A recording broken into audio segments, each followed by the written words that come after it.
जितने लोग ममता बनर्जी के साथ थे, अभी उसमें से लोग कहते हैं कि जहाज जब डूबता है तो चूहे सबसे पहले कूद के भागते हैं, पानी में कूदते हैं चूहे सबसे पहले।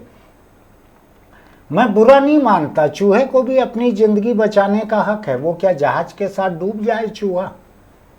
न तो वो कप्तान रहता है, न टिकट वाला मुसाफिर रहता है, चूहा तो कूद जाता है। सबको अपनी जान बचानी चाहिए। तो आज ममता बनर्जी को छोड़ छोड़कर, अपनी कुर्सियों को, ओहदों को छोड़ छोड़कर लोग भाग रहे हैं। और दिलचस्प बात है जो दूसरे राज्यों में मुझको सुनाई नहीं दी, इसलिए मैं आपके सामने इस मुद्दे पर बोल रहा हूं। कट मनी वापिस कर रहे हैं पूरे हिंदुस्तान में आप देखेंगे कहीं पर भी किसी पार्टी के कार्यकर्ताओं की सत्ता जाने पर इतनी बुरी हालत नहीं हुई है, इतनी बुरी हालत नहीं हुई है। सत्ता तो आती जाती रहती है, लेकिन गली गली में लोग ढूंढ ढूंढ के मार रहे हैं, ऐसा नहीं होता है कहीं। तो ममता के साथ ये खास बात है। इससे दो तीन चीजें साबित होती है। एक तो ये है कि जो पार्टी पूरी तरह एक कुनबे की, एक घर की, घर के भीतर से चलने वाली पार्टी रहती है, जिसमें आप तय कर लेते हैं कि मेरे बाद मेरा भतीजा सब कुछ रहेगा, वो पार्टी जमीन में अपनी जड़ें खोने लगती है। जिस दिन तक आपकी चलती है उस दिन तक अपने दिमाग को कंधे के ऊपर ही रहने दीजिए, आसमान में मत जाने दीजिए। अपने लोगों को गुंडागर्दी से रोकिए, उगाही और वसूली से रोकिए।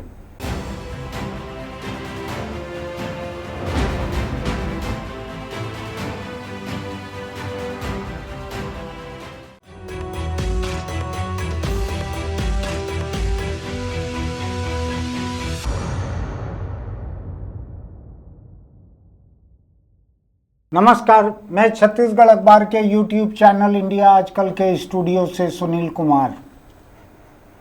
देश में बड़ी दिलचस्प घटनाएं चल रही हैं, खासकर पश्चिम बंगाल में। सत्ता तो बहुत सारे राज्यों में बदलती है, बहुत सारे चुनाव ऐसे होते हैं। राजस्थान जैसे राज्य जिसमें हर चुनाव में पार्टी बदल जाती है।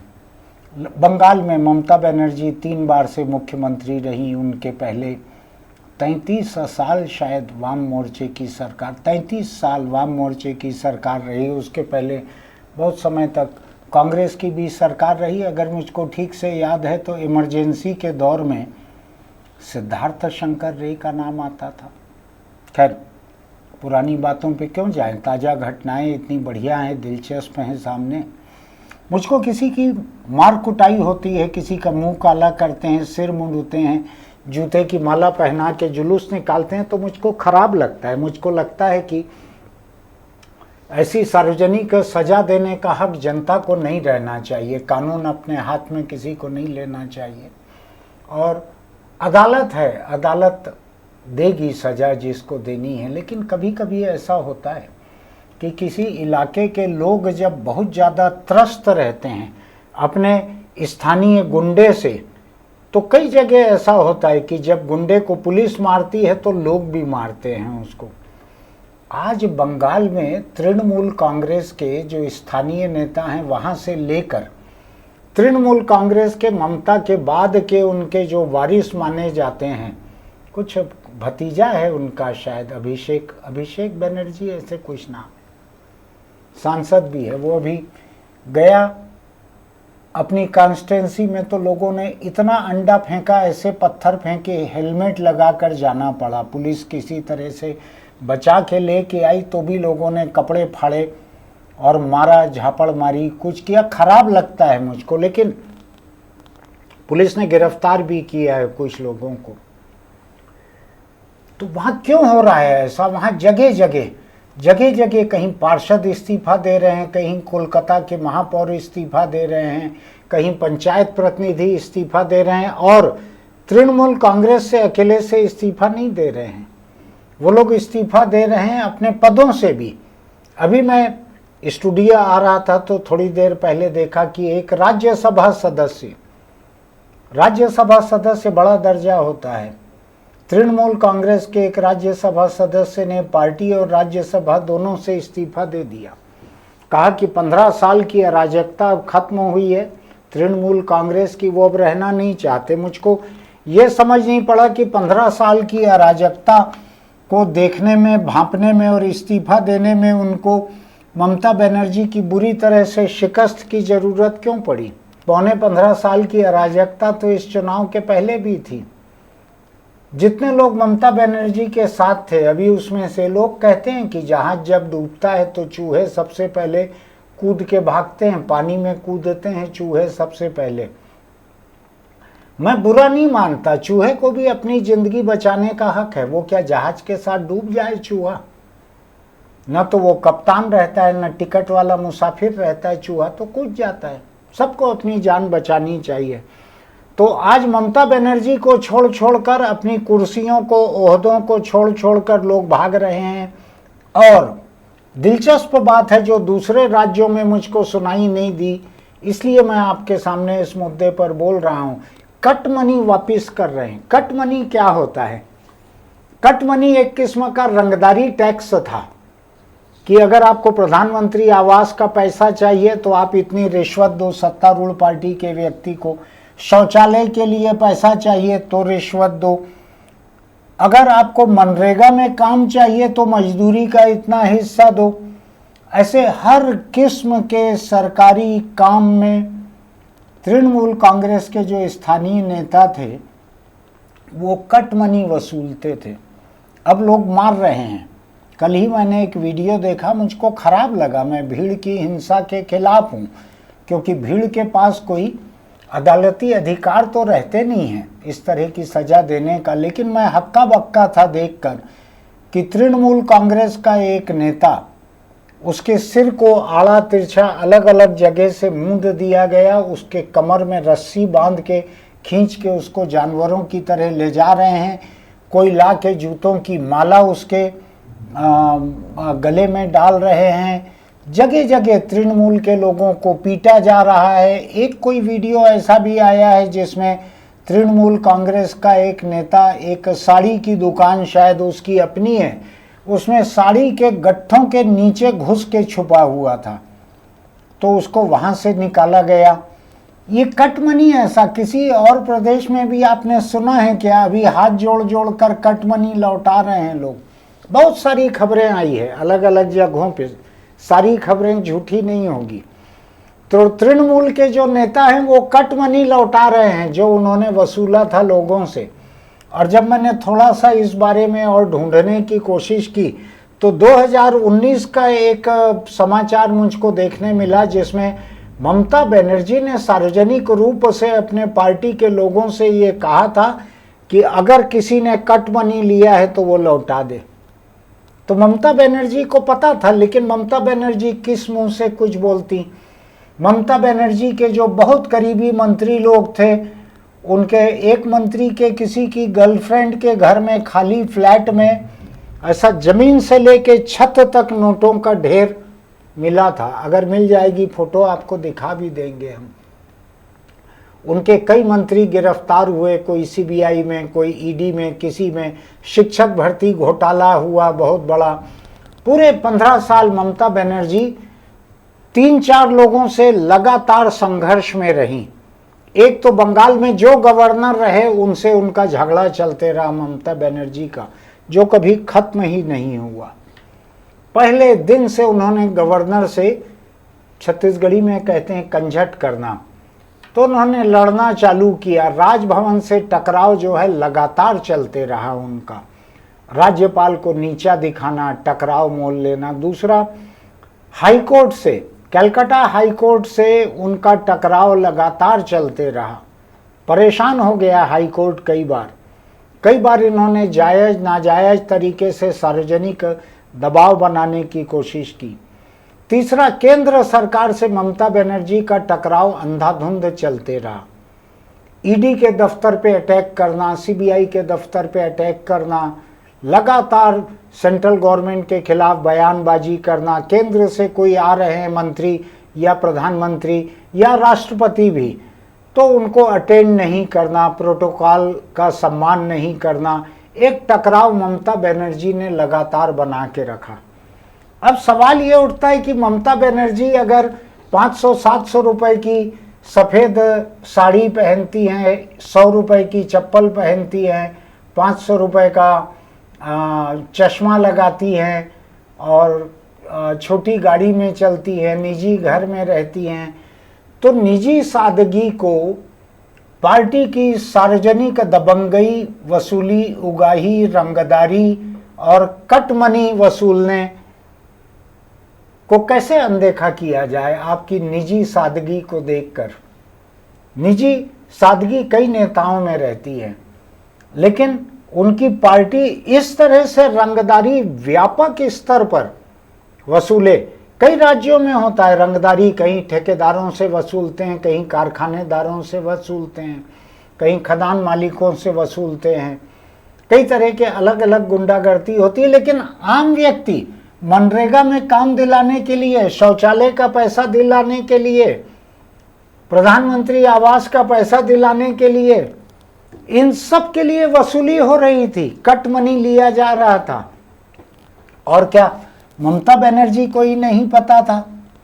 तो 15 साल की कट मनी की इस संस्कृति, और उस 15 साल के पहले कम्युनिस्ट थे वहाँ पे, उस वक्त के कट मनी की कोई शिकायत नहीं आई।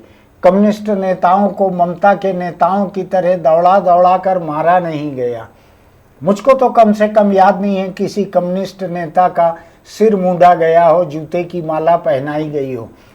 लोग तो वही हैं, बंगाल के लोग वही हैं जो आज ममता के लोगों को पीट रहे हैं। और लोग इस तरह दहशत में हैं कि कोई विधानसभा छोड़ने के लिए पूरे के पूरे ममता की पार्टी जो है उसने अलग होकर विधायक दल अलग बना लिया। ममता के हाथ से उसकी पार्टी निकल गई, पार्टी के नेताओं के हाथ से कट मनी निकल गया, और लोग म्युनिसिपल और पंचायत के अपने ओहदों को छोड़ रहे हैं। बांग्लादेश से आके बिना कागजात के बसे हुए लोग हिंदुस्तान छोड़ रहे हैं, बांग्लादेश वापस जा रहे हैं। उस पर मेरा कुछ नहीं कहना है, देश का कानून साफ है। जो देश में अवैध रूप से घुसे हैं वो जाएं वापस। सरकार, अगर केंद्र सरकार तय करती है तो ये केंद्र सरकार का फैसला है किस देश के अवैध लोगों को यहाँ रहने की छूट देना है, किनको छूट नहीं देना है। लेकिन मैं देख रहा हूँ कि ये 2026 के विधानसभा चुनाव के बाद मैं भी ढूंढ रहा था, कूच बिहार, जलपाईगुड़ी, उत्तर बंगाल के कुछ जिले, हावड़ा, हुगली के कुछ क्षेत्र, इन सब जगहों पे ग्रामीण जो हैं जा रहे हैं, साथ एकजुट हो रहे हैं, और जिसने भी पैसा वसूला था तृणमूल कांग्रेस के जिस नेता ने, उससे पैसा वापस वसूल रहे हैं। ग्रुप बनाकर जाकर आपस में बात करके कितना कितना पैसा लिया था उसकी उगाही हो रही है। कई जगह टीएमसी के नेता जो हैं वो लोगों को बुला बुला कर पैसा लौटा रहे हैं कि मैंने इतना पैसा लिया था, पैसा ले, मुझको माफ़ करो। मुझको ध्यान है कि आपातकाल जब हुआ था उस वक्त मेरे दादा साहूकारी करते थे, और आपातकाल के कानून जो हैं वो साहूकारों के भयंकर खिलाफ थे। तो जिन दलित आदिवासी लोगों का किसी का बर्तन, साइकिल, गहना अगर गिरवी रखा हुआ था मेरे दादा के पास, तो उन्होंने डर के मारे एक एक के घर जाकर उनका गहना वापस किया और उनसे अपने रजिस्टर पे अंगूठा लगवाया कि मुझको मेरा सामान वापस मिल गया, मेरा कोई लेन देन बाकी नहीं है। एक एक से किया था, एक एक को पैसा लौटाया था। हालांकि वो लाइसेंस शुदा साहूकार थे, लेकिन इमरजेंसी के कानून बड़े कड़े थे। अब टीएमसी के इन लोगों को बीजेपी वहाँ लेने भी तैयार नहीं है अपने पार्टी में। अगर वो दाखिला चालू कर देगी लेना, तो 2 दिन में सारे के सारे लोग टूट पड़ेंगे टीएमसी के बीजेपी में जाने के लिए। इससे 2-3 मतलब निकलते हैं। एक मतलब यह है कि ममता अपनी पार्टी के जमीनी कार्यकर्ताओं की हरकतों को अनदेखा करते आ रही थी। मैं ये तो नहीं कहूँगा कि उनको खबर नहीं थी, अनदेखा करते आ रही थी। दूसरा यह है, उनकी पार्टी का कोई ढांचा नहीं था। वो सर्वे सर्वा थी, वो सुप्रीमो थी। जैसा उधर अभी ईरान का देखते हैं ना, सुप्रीम लीडर आता है ईरान का, या अभी अमेरिका में भी वो शुरू में राष्ट्रपति बन के आया ट्रंप, अभी वहाँ का सुप्रीम लीडर है अमेरिका का। वो जितनी तानाशाही ये खोमैनी की ईरान में चलती है, उससे ज़्यादा तानाशाही ट्रंप की वहाँ चल रही है। और इन दोनों के टक्कर की तानाशाही ममता की बंगाल में और अपनी पार्टी में चल रही थी। नतीजा यही है। अति जो है वो आपको बहुत बुरा पटकती है, बहुत बुरी तरह से मारती है। तो ममता ने अपने पार्टी के लोगों की गुंडागर्दी को अनदेखा किया, कटमनी को अनदेखा किया, अपने मंत्रियों की गर्लफ्रेंड के फ्लैट जो हैं वो जमीन से छत तक नोटों के ढेर से भरे हुए थे, उसको अनदेखा किया, शिक्षक भर्ती घोटाले को अनदेखा किया। हो सकता है कि पैसा जाता रहा होगा ममता के पास तक, मुझको नहीं मालूम है। मेरी कोई हमदर्दी ममता बनर्जी के साथ नहीं है। वो जीतती हारती, जैसा बंगाल के मतदाता तय करते वैसा होता। लेकिन जो साबित हो रहा है, ये बीच में ये खबरें भी आई थी साल भर पहले, 1.5 साल पहले, कि ममता के पार्टी के लोगों ने किस तरह, कोई एक जगह थी, जगह का नाम भूल रहा हूँ मैं, वहाँ गांव के गांव की महिलाओं से बलात्कार किए थे उनकी पार्टी के एक किसी नेता ने। उसके खिलाफ भी बहुत प्रदर्शन हुआ था, याद है आपको? तो एक ऐसी पार्टी जिसको कि कांग्रेस छोड़कर निकल के आने वाली एक अकेली महिला ने अपने दमखम पर खड़ा किया था, वो पार्टी जब भ्रष्ट हो गई, गुंडा हो गई, मुजरिम हो गई, तो उसका जनता ने क्या हाल किया है। आप 15 साल सत्ता में थे, आपको गली गली में दौड़ा के जनता पीट रही है। अभी पूरे प्रदेश में अभी पीटना चालू नहीं किया है, लेकिन मुझको लगता है कोई कसर भी बाकी नहीं है। जो दुर्गति हो रही है टीएमसी की, ममता बनर्जी की, और जिस तरह से उनके भतीजे के ऊपर हमला किया गया, मारा गया, अंडे फेंके गए, पत्थर फेंके गए, अपने ही इलाके में हेलमेट लगाकर निकलना पड़ा उसको, खराब नौबत है ये। तो मैं आपसे बतलाऊं एक बात, जब किसी की चलती है ना, उसको इतनी बददिमागी नहीं दिखाना चाहिए, इतनी गुंडागर्दी नहीं दिखाना चाहिए।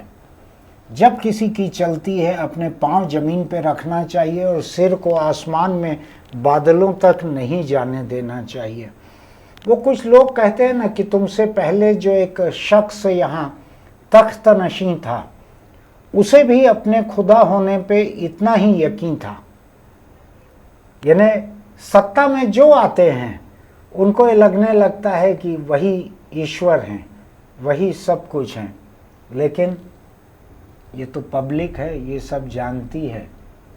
और जो दुर्गति ममता बनर्जी की पार्टी की, उसके स्थानीय नेताओं की आज बंगाल में हो रही है, पूरे हिंदुस्तान में आप देखेंगे कहीं पर भी किसी पार्टी के कार्यकर्ताओं की सत्ता जाने पर इतनी बुरी हालत नहीं हुई है, इतनी बुरी हालत नहीं हुई है। सत्ता तो आती जाती रहती है, लेकिन गली गली में लोग ढूंढ ढूंढ के मार रहे हैं, ऐसा नहीं होता है कहीं। तो ममता के साथ ही एक खास बात है, इससे 2-3 चीजें साबित होती है। एक तो ये है कि जो पार्टी पूरी तरह एक कुनबे की, एक घर की, घर के भीतर से चलने वाली पार्टी रहती है, जिसमें आप तय कर लेते हैं कि मेरे बाद मेरा भतीजा सब कुछ रहेगा, वो पार्टी जमीन में अपनी जड़ें खोने लगती है, पहली बात।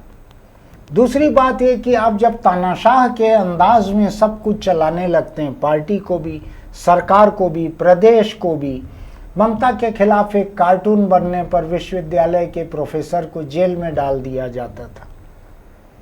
तो जब आप टॉलरेंस इतना खो बैठते हैं, और मैं आपको बताऊं, सत्ता पे बैठे हुए जो व्यक्ति किसी कार्टूनिस्ट के कार्टून को बर्दाश्त न कर सकें, तो उसका मतलब है कि वो अपने कुकर्मों का आईना देखना ही नहीं चाहते, और ऐसे में वो कुकर्म बढ़ते चलते हैं। बात सिर्फ ममता की नहीं है, पूरे दुनिया के लोकतंत्रों में जहाँ जहाँ ये होता है, जहाँ जहाँ टॉलरेंस खत्म होता है, सहन शक्ति खत्म होती है नेता की, उनका गड्ढे में जाना शुरू हो जाता है।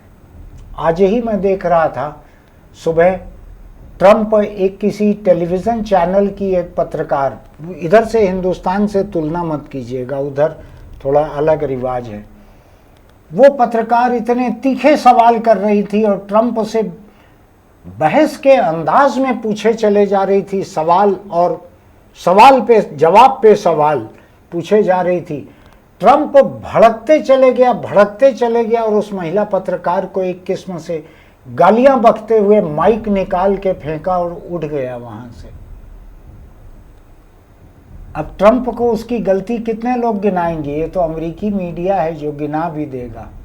लेकिन ममता ने जिस अंदाज में लोगों को एक एक कार्टून के लिए जेल में डाल दिया था, उसका यही हश्र होना था।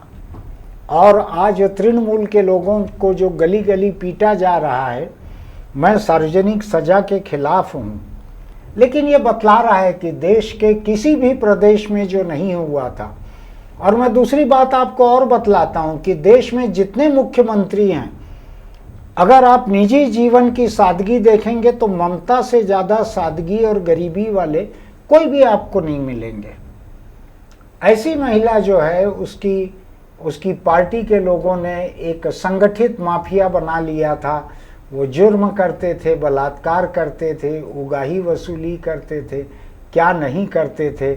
यही वजह है कि आज गली गली में मार खा रहे हैं। इससे भारतीय लोकतंत्र में एक सबक मिलता है कि जिस दिन आपकी चलती है, चाहे आपका 15वां साल ही क्यों न रहे, जिस दिन तक आपकी चलती है उस दिन तक अपने दिमाग को कंधे के ऊपर ही रहने दीजिए, आसमान में मत जाने दीजिए। अपने लोगों को गुंडागर्दी से रोकिए, उगाही और वसूली से रोकिए। अभी देखिएगा ना, अब दूसरे कुछ प्रदेश हैं जहां बड़े बड़े कारखानेदारों से उगाही वसूली हुई थी। जब छूट के ये लोग बाहर आएंगे, इनका क्या हाल होगा देखिएगा। जनता तो नहीं पीटेगी, लेकिन कारखानेदार बहुत शरीफ भी नहीं रहते हैं। इसी छत्तीसगढ़ में देखा हुआ है कि कारखानेदारों ने किस तरह से देश के एक सबसे बड़े मजदूर नेता शंकर गुहा नियोगी को कत्ल करवाया था। मैं किसी के कत्ल करने के लिए किसी को उकसा नहीं रहा हूँ, लेकिन जब किसी की आत्मा को आप इतना कल पाते हैं, तो जो हो रहा है आज बंगाल में देखिए तृणमूल के लोगों के साथ, इससे सबक लेने की ज़रूरत है हर किसी को। फिर मिलेंगे। चलते चलते एक छोटी सी अपील, अगर आपको हमारी बात तर्क संगत लगती है तो हमारे लिंक दोस्तों को बढ़ाइए। हमारे YouTube चैनल इंडिया आजकल को सब्सक्राइब कीजिए, लाइक कीजिए, नोटिफिकेशन की बटन दबाइए, कमेंट बॉक्स में लिखिए आपका क्या कहना है। दूसरी बात, अगर आप दोपहियों पर चलते हैं, चाहे चलाएं चाहे पीछे बैठें, तो हेलमेट लगा कर रखिए। हेलमेट न लगाने पर अगर कोई हादसा होता है तो आपके सिर पे चोट आने और आपकी मौत होने का खतरा बहुत बड़ा रहता है। इसलिए दोपहियों पर चल रहे हैं तो हेलमेट लगा कर रखिए। बहुत अधिक संख्या में दोपहियों पर मत चढ़िए। 2 ही लोगों के लिए बने रहते हैं दोपहिए। मैं भी एक वीडियो देखकर हैरान था, अगर दिख जाएगा तो आपको दिखाता भी हूँ। उस वीडियो को देखिए, किस तरह से एक आदमी जो है 2-3 महिलाओं को बिठा रहा है, 5-6 बच्चों को बिठा रहा है। एक ऑटो रिक्शा में भी कानूनी रूप से जितने लोगों को नहीं बिठाया जा सकता, वो दोपहिए पर बैठाकर उतने लोगों को जा रहा है। अगर वीडियो दिखेगा तो हम अभी आपको दिखाते हैं ये वाला। फिर मिलेंगे।